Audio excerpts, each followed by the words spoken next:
Lootuse külas see kõige suurem töö ja tegevus on inimeste muutmine, nende elu muutmine. See, mis see varem on, kuni selleni, mis ja milleks Jumal on nad loonud.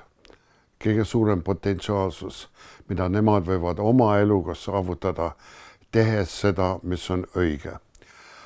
Aga muidugi, et elada siin ja tegutseda siin, me vajame muidugi majad, me vajame ööbimise kohad, me vajame toidustamist ja ka nende inimestel on väga vaja tegevust. Siin on saekaater, siin on ehitustööd, haldustööd, toidu valmistamine. Ja muidugi see on, miks praegu meie on nii väga tähtis, et me ehitame selle hoone valmis, mis on meie toiduladu ja puidutöökoda.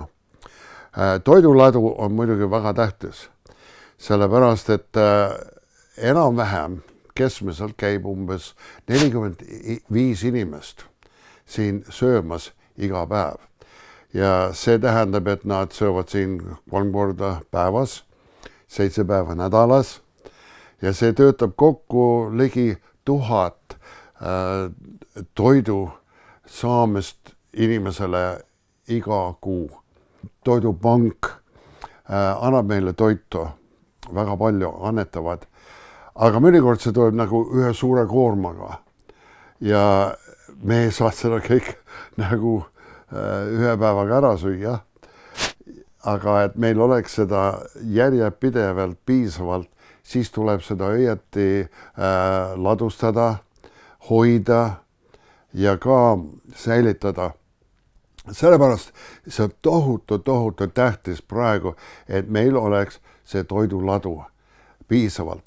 Praegu meil on külmkapid, aga siin konteineris, seal konteineris, lageda taeval ja väga raske need asju, eriti talvel sorteerida, panna ära, hoida ja olla vastutav selle ees, mida inimesed annavad meile nii lahkelt.